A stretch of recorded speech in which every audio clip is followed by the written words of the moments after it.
안녕하십니까? 이재필입니다. 지금 시장이 조금 조정을 받고 있죠. 미국 시장 역시 마찬가지로 나스닥 기준으로 한 8일 연속 이렇게 상승한 모습이 나오다가 어제 오전장에도 좀 플러스가 나왔었는데요. 조금 밀리는 모습입니다. 그래서 이렇게 연속으로 상승하다 보니까 거기에 따른 자연스러운 조정 현상이 나오고 있다라고 볼 수 있을 거고요. 우리나라 시장 역시 거기에 영향을 받아서 조금 하락하고 있습니다. 근데 뭐 우리나라뿐만 아니라 일본, 중국, 대만 전부 다 아시아권에 있는 시장들이 전부 다 마이너스가 나고 있어요. 그래서 지금 오늘 이렇게 좀 하락하고 있는 이런 부분들은 시장이 좀 전에처럼 어려워진다거나 이런 부분으로 가려고 하는 건 아닌 것 같고요. 그동안 상승에 따른 자연스러운 조정이다. 이렇게 볼 수 있겠습니다. 오늘 하나 좀 짚어봐 드릴 부분들이 있는데 우리 전에 시장이 급락했을 때 경기 침체에 대한 우려감들 이런 것들이 좀 많이 있었죠. 저 역시 마찬가지 이 미국이 지금 당장은 아니고요. 좀 더 시간이 지나면 경기 침체가 올 수도 있다라는 생각인데 지금은 오히려 그런 가능성들이 정책을 자극해서 시장의 긍정적인 요인으로 작용하리라는 생각입니다. 여러 가지 지표가 있는데 그중에 산업 관련되는 내용을 간략하게 한번 보겠습니다. 요건 산업 생산이고요. 전년 동기비, 요거는 전월비입니다. 생산 능력 이용률, 요거 설비 가동률이라고도 얘기를 하죠. 그리고 제조업 생산, 경기 선행 지수 요렇게 있는데 요 부분을 좀 살펴보면요. 지금 7월 달에 발표된 부분들을 보시면 산업 생산 전년 동기비가 마이너스 0.18이 나왔습니다. 그리고 또 전월비는 마이너스 0.6이 나왔어요. 거기다가 설비 가동률 역시 마찬가지 전월에 78.4였는데 77.4로 떨어지는 모습이었어요. 제조업 생산 역시 마찬가지입니다. 요거 전월에는 0.4 정도 플러스가 나왔는데요. 7월 달 지표는 마이너스 0.3이 나왔습니다. 전체적으로 좀 가라앉고 있다라는 얘기입니다. 근데 이 경기 선행지수를 보시게 되면 제가 경기 침체는 벌써 작년에 왔어야 될 것 같은데, 아직까지 잘 버티고 있습니다라는 말씀을 가끔 드리는데요. 이 경기 선행지수는 10가지 지표를, 선행성이 있는 10가지 지표를, 다 이렇게 압축해서 만든 지표인데요. 이 부분 보시게 되면 지금 올해 2월 달만 0.2% 정도 플러스가 나왔고요. 그 전에 올라가서 이렇게 그 윗단을 보시게 되면 이게 마이너스로 돌아선 건 벌써 2022년 요때 4월 달이네요. 2022년 4월 달에 마이너스로 돌아서고 난 다음에 지금까지도 단 한 달만 빼고 올해 2월 달 한 달만 빼고 계속 마이너스가 나왔습니다. 이런 부분들을 보게 되면 경기 침체가 와도 좀 이상하지 않은 거죠. 하지만 그럼에도 불구하고 당분간은 경기 침체는 없을 겁니다라고 말씀드리는 이유는 딱 하나입니다. 올해 미국 대선이에요. 지금 앨런 장관이 전에 한 얘기가 있었죠. 트럼프 관련해 갖고 의회 난입 사건들 이런 것들을 얘기하면서 무서웠다 이런 얘기를 했어요. 그리고 아마 작년부터 미국 재무부에서 이 돈을 엄청나게 많이 풀었습니다. 그런 걸로 인해서 경기 침체를 막아왔던 거예요, 지금까지. 그리고 이번에도 마찬가지로 경기 침체에 대한 우려감들 이런 것들 나오면서 엔켈 트레이드 청산이랑 같이 맞물리면서 시장에 급락이 나왔는데요. 이런 부분들을 일본은행 부총재가 나서서 거의 반성문 수준으로 얘기를 했죠. 시장 어지러우면 더 이상 금리 인상 없을 것이다라는 얘기를 했는데요. 다 미국 재무부하고 어느 정도 소통이 있었다라는 얘기입니다. 그래서 이런 부분들을 보게 된다라면 정책을 믿으시면 돼요. 미국 대선이 11월 5일입니다. 그러면 지금 이제 석 달도 채 남지 않았어요. 여기서 경기 침체가 오고 시장이 어지러워지면 미국이 민주당이 이기기가 어려울 겁니다. 그래서 무슨 수를 써서라도 이걸 잡아놔야 돼요. 또 하나는 파월 의장 얘기를 해드려야 될 것 같은데요. 파월 의장은 원칙적으로는 공화당원입니다. 하지만 트럼프 대통령은 굉장히 싫어할 것 같아요. 얼마 전에 며칠 전에도 트럼프 대통령은 자신이 대통령이 되게 되면 연준을 통제 하에 두겠다라는 얘기를 했습니다. 자, 연준은 지금 독립적인 그런 단체인데 여기서 누가 제재를 하겠다는데 누구 뭐 상관이 직접 간섭하는 사람이 생긴다는데 좋아할 리가 있겠습니까? 아주 싫어할 거예요. 그래서 저는 이번에 금요일 날 파월 의장이 잭슨홀 미팅에서 연설을 하죠. 거기서도 시장에 도움되는 얘기를 했으면 했지 해로운 얘기는 안 할 거다라고 생각합니다. 이 파월 의장은 과거부터 트럼프한테 좀 안 좋은 감정이 많을 거예요. 트럼프 재임 시절에 금리 안 낮춘다고 연준 의장을 자르네 마네 그런 얘기까지 했습니다. 물론 거기에 굴복해서 파월 의장은 나중에 금리 인하를 하기도 했지만요. 자, 그런 부분들을 본다라면 이 미국 재무장관 그리고 미국 연준 이 두 주체가 트럼프가 대통령이 되는 걸 막고 싶어 하는 그런 상황일 겁니다. 자, 그러면 지금 이제 3개월 남았는데 그거 못 붙잡고 있겠습니까? 저는 그렇게 한다라고 봅니다. 그래서 뭐 시장 이렇게 급락했을 때 이때도 이날도 명인들의 복귀에 출연해갖고 그냥 딱 잘라 말씀드렸습니다. 시장 올라올 것 같으니까 걱정하지 마세요라는 말씀을 드렸어요. 다 그때 이런 정치적인 상황들 이런 부분들이 근거가 된 겁니다. 물론 뭐 지표로도 보게 되면 우리 코스피 시장이 이때 60일 이격도가 90 아래로 떨어졌으니까 올라올 때가 됐었고요. 그 부분도 좀 말씀을 드렸었는데 이런 여러 가지 정황들을 보게 된다라면 지금 시장은 뭐 오늘 조금 마이너스 나온다고 움츠러들 거 아닙니다. 시장은 긍정적인 관점을 계속 유지하시면 좋을 것 같고요. 자, 섹터로 좀 넘어가서 살펴보도록 하겠습니다. 자, 첫 번째 볼 섹터는 제약바이오 섹터를 보겠습니다. 자, 오늘 제약바이오 섹터들이 뭐 분위기가 좀 긍정적으로 그렇게 출발했었죠. 분위기가 좋았었는데 뭐 장중에 찬물을 확 끼얹었습니다. 자, 이거 무서운 거 제로 노출이라는 거 이게 굉장히 무섭죠. 지금 이 유한양행의 렉나자가 존슨앤존슨이 개발한 약하고 병형치료 요게 FDA의 승인이 났다라는 얘기인데 이 부분은 과거에도 많이 얘기가 나오던 부분입니다. 그리고 저 역시 마찬가지 이 유한양행 6만 원대 초반에서 야인시대하고 추천을 드렸고 굉장히 많이 말씀을 드렸었어요. 자, 근데 뭐 그 구체적인 마일스톤이나 뭐 이런 것들은 지금 뭐 승인으로 인해서 받게 되는 건 800억 정도고 나중에 뭐 순차적으로 최대 한 1조 5천억 정도까지 받을 것이다. 뭐 이런 분석 자료들 나오는데 이런 것들은 그 전에 주가가 올라오면서 어느 정도 반영이 됐던 부분이기 때문에 이런 모습이 나온 겁니다. 자, 이런 모습들 종종 나와요. 우리 체코 원전 수주했을 때 얼마 전에 그때도 나왔지 않습니까? 체코 원전 수주했다라는 얘기 딱 나오니까 그 다음날 빵 떠서 시작했다가 다 쭉 밀리는 원전 섹터들이 다 같이 밀리는 그런 모습을 보셨을 겁니다. 그래서 과거에 굉장히 많이 회자되던 얘기들 이 유한양행 같은 경우는 저뿐만 아니라 좀 많은 분들이 얘기한 걸로 제가 알고 있는데요. 저 역시 마찬가지 6만 원대 초반에 그렇게 말씀을 드렸으니까 우리 시청자님들께서도 아실 분들은 다 알고 계셨을 겁니다. 이런 쪽은 이 재료가 노출되게 된 극도로 조심해야 됩니다. 그 부분 때문에 제약바이오 쪽이 전체적으로 밀리는데 뭐 이 와중에도 좋을 수 있는 종목들 그런 종목들을 찾아봐야 되겠죠. 자, 첫 번째 말씀드릴 종목은 셀트리온입니다. 오늘도 셀트리온하고 툴젠 두 종목을 좀 말씀드릴 텐데요. 셀트리온하고 툴젠 역시 지난주에도 똑같이 말씀드렸던 종목입니다. 자, 이 셀트리온 관련해 갖고는 조금 발목을 잡는 그런 요인으로 작용하던 게 셀트리온 제약하고 합병 관련되는 그런 잡음들이 좀 있었죠. 근데 이 잡음은 완전히 소거됐다라고 보시면 됩니다. 셀트리온 주주들의 극렬한 반대로 인해서 이 셀트리온 이사에서 뭐 일단 내년 이후로 합병 논의는 내년 이후로 미루겠습니다라는 얘기를 했어요. 자, 그러니까 뭐 걸림돌 하나는 사라진 겁니다. 물론 뭐 이 셀트리온 제약하고 합병을 하든 안 하든 주가 방향은 우상향이 맞았을 거예요. 하지만 뭐 그런 부분들은 사라진 거고요. 자, 셀트리온 실적은 올해보다 내년에 한번 퀀텀 점프를 할 것 같습니다.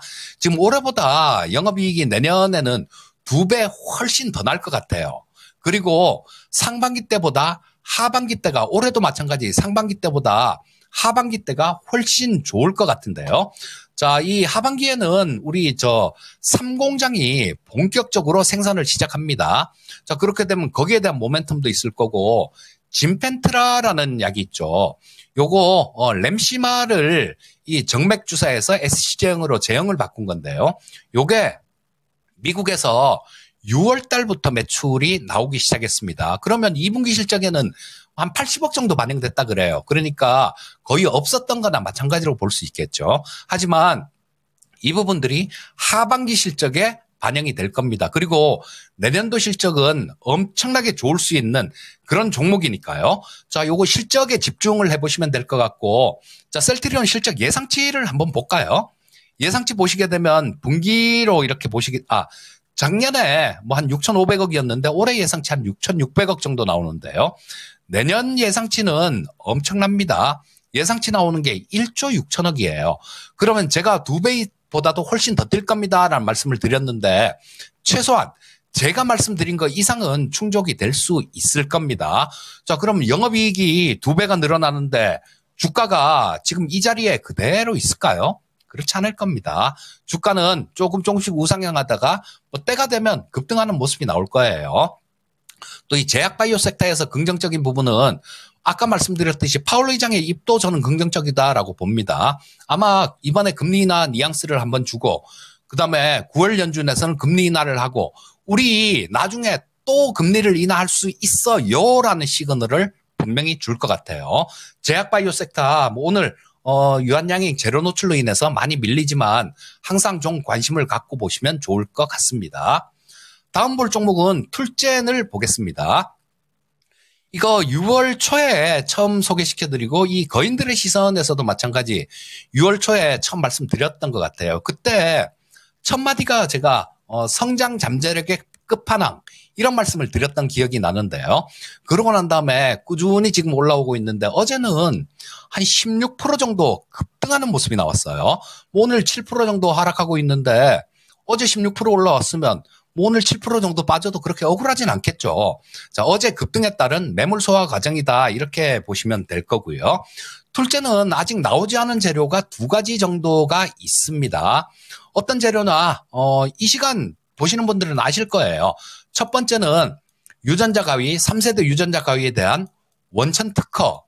지금 특허 분쟁 중이죠. 그리고 두 번째는 RMP라고 하는 유전자 가위의 응용 특허 얘기입니다. 자, 이 2가지가 돼 있는데 지금 첫 번째 이 원천 특허에 대해서 툴젠은 결승전에 올라가 있다라는 말씀을 드렸죠. 그리고 이 CVC하고 브로드하고 지금 특허 분쟁 중인데 이게 판결 나올 때가 넘은 것 같아요. 지난 것 같은데 아직까지도 안 나옵니다. 하지만 특허청에서 언제까지 버틸 수는 없을 거예요. 혼자 이거 특허 판결이 안 나온 이유를 곰곰이 한번 생각을 해보니까 그런 거 아닐까 싶어요. 이게 워낙 큰 기술입니다. 인류의 미래를 바꿀 수 있는 기술이다라고도 얘기를 해요. 그리고 뭐 우리 가끔 가다가 인간이 150살까지 살 수 있다, 200살까지 살 수 있다, 혹은 안 죽을 수 있다, 젊어지는 회춘하는 방법이 나올 것이다. 이런 얘기들 가끔 가다가 뭐 인터넷상이나 들리죠. 그런 부분들이 이 유전자 가위를 이용해서 만들 수 있는 부분이에요. 워낙 큰 기술이다 보니까 어느 한쪽에다가 이렇게 주기가 조금 꺼려지는 그런 부분들도 있지 않을까 싶은 생각이 들어요. 그래서 미국 특허청은 이거 어느 한쪽에다 판결을 하는 것보다 CVC하고 브로드 둘 다 원만하게 합의를 봐서 좀 풀어나가면 좀 더 좋지 않을까 뭐 이런 생각을 하면서 시간을 좀 더 주고 있는 것 같은데요. 저는 이 CVC하고 브로드의 합의는 어렵다라고 봅니다. 왜냐하면 이거 다우드나하고 CVC는 다우드나죠. 그리고 브로드는 장펑이라는 사람인데 두 사람이 사이가 굉장히 안 좋아요. 뭐 예전에 에디타스 메디신이라는 회사를 두 사람이 같이 차린 적도 있습니다. 근데 거기서 다우드나가 팍 차고 나와버렸어요. 너랑 일 안 해 이러면서. 그래서 사이가 굉장히 안 좋기 때문에 합의를 본다라는 건 조금 무리일 거고 아마 판결이 나올 텐데요. 자, 이거 1차, 2차에서는 브로드가 이겼습니다. 그렇기 때문에 지금 3차에서도 브로드가 이길 확률이 굉장히 높아요. 그러면 툴젠에는 상당히 긍정적입니다. 이 원천 특허에 대해서 브로드 연구소가 특허 출원한 거는 2012년 12월 달이에요. 진핵세포에 대한 겁니다. 진핵세포는 인간이나 뭐 동식물 이런 데 해당되는 거고요. 그다음 CVC는 원핵세포. 원핵세포는 그 세균에 대한 겁니다. 근데 진핵세포에 대한 그 부분을 이 브로드가 12월 달에 특허 출원을 했는데 툴젠은 2012년 10월 달에 출원을 했습니다. 그래서 지금 결승전에 올라가 있는 거예요. 시니어 파티가 돼 있는 겁니다. 만약에 브로드가 이겼을 경우에는 아마 이 날짜가 있기 때문에 툴젠하고 원만하게 합의를 보려고 할 가능성이 굉장히 높아요. 그러면 이게 브로드가 이기는 걸로 나오게 된다라면 그 다음에 상당히 좀 강한 그런 주가 상승을 기대해 볼 수 있을 겁니다. 또 한 가지는 RMP라는 건데 이 RMP 특허에 대해서 네 가지입니다. 요거 간단히 말씀드리면 유전자 가위 복합체예요. 근데 그 네 가지 특허를 미국에다가 특허 출원을 했어요. 신청을 했는데 네 가지 중에 한 가지가 신속 심사 대상으로 지정이 됐습니다. 패스트 트랙을 태웠는데 이 RMP 특허가 미국에서 승인이 나서 등록이 될 경우에는 지금 이 유전자 가위 치료제 중에 가장 앞선 기업 크리스퍼 테라피틱스라는 기업 있죠. 요거는 노벨상 받은 샤르팡티에가 만든 기업입니다. 이쪽에서 미국하고 영국에서 승인받은 카스갭이라는 유전자 가위 신약을 만들 때 이 RMP라는 기술을 이용했어요. 자, 그렇다면 크리스퍼 테라피틱스에서 이 툴젠이 RMP 특허가 등록이 된다라면 툴젠에다가 로열티를 내야 되는 그런 상황이 생길 수 있다라는 겁니다. 그 특허도 지금 패스트 트랙을 태웠으니까 뭐 당장 오늘 내일은 아니더라도요. 그 특허도 나올 시간이 얼마 그렇게 크게 오래 남지 않았다라고 보시면 될 것 같고요. 만약에 이 두 가지 중에 한 가지라도 빨리 해결이 된다라면 툴젠이 지금 돈을 못 벌죠. 매년 200억 정도 까먹고 있는 회사인데 재무에 대한 우려감들 이런 부분들은 좀 사그라들 수 있는 부분입니다. 자, 그래서 그러니까 인류의 미래를 바꿀 수 있는 기술, 신의 도구라고 할 수 있는 그 유전자 가위 특허를 다투고 있는 툴젠은 충분히 투자해볼 가치가 있다라는 생각이고요. 제가 처음 말씀드렸을 때가 62,000원 정도였어요. 그리고 보니까 7월 10일부터 오늘까지 단 하루도 빼지 않고 계속 말씀드렸더라고요. 자, 툴젠 한번 잘 보시고요. 자, 다음 섹터는 애플 관련주를 한번 살펴볼게요. 9월 10일 날 애플이 신형 아이폰을 내놓죠. 요거는 나중에 소프트웨어 업데이트를 통해서 AI 폰으로 진화시킬 예정입니다. 자, 지금 한 20일도 채 안 남았네요. 그러면 지금 이제 애플 관련주들이 슬슬 움직일 때가 되지 않았겠습니까? 대표적인 종목은 LG 이노텍을 볼 수 있겠죠. 자, 2분기 실적 굉장히 잘 나왔습니다. 전년 동기 비해 갖고 엄청나게 잘 나왔는데 하반기 실적은 훨씬 더 좋아질 것 같아요. 자, 이 LG 이노텍 같은 경우는 여기서 한번 급등을 했다가 30만 원까지 갔다가 이번에 시장 급락하면서 같이 조정을 많이 받은 상태입니다. 자, 그리고 오늘은 시장 조정 와중에도 한 2% 정도 플러스 나오면서 좋은 모습 보이고 있는데 이거는 그 애플 관련되는 그런 기대감들이 작용하고 있는 부분이다라고 보시면 될 거고요. 자, 지금 시가총액이 한 6조 정도 되는 기업입니다. 근데 올해 영업이익 기준으로 1조는 넘게 벌 것 같아요. 1조는 넘게 벌 것 같습니다. 그러니까 수익성 대비해서도 주가도 싼 수준입니다. 한번 잘 노려보시기 바라겠고요. 그 다음은 애플 관련주 하면 대표적인 게 BH를 뺄 수 없겠죠. BH는 두 가지가 있어요. 아이폰에 대한 기대감들도 있고 그 다음에는 갤럭시 폴더블 폰 이쪽에도 마찬가지 지금 밸류체인에 들어갔기 때문에 이쪽에도 좀 FP11을 납품하지 않을까 싶은 생각이 듭니다. BH 역시 마찬가지 실적 대비해 가서 굉장히 싼 종목이고요. 지금은 기술적으로는 200 이평선 위에서 저 122평선 돌파하고 120선하고 200선하고 비슷한 자리에 있죠. 그 위에서 양호한 조정을 거치고 있는 모습입니다. 그래서 뭐 이런 것들도 지금 뭐 길게도 아니고 아이폰 나올 때 그 정도까지만 봐도 지금보다는 뭐 훨씬 좋은 주가를 볼 수 있지 않을까 싶은 생각이 듭니다. 자, 다음은 한 개 더 볼게요. 오징어 게임 관련되는 그런 부분이 있죠. 지금 넷플릭스 주가가 간밤에 미국 시장에서 사상 최고가, 장중에 사상 최고가를 기록했습니다. 오징어 게임 관련되는 그런 모멘텀들이 슬슬 부각된다는 얘기인데 뭐 여러 가지 종목을 볼 수 있는데요. 이 관련주라고 분류되는 종목 중에 흑자나는 종목은 거의 뭐 스튜디오 드래곤이 유일한 것 같습니다. 그래서 적자 기업들 말씀드리고 싶진 않고요.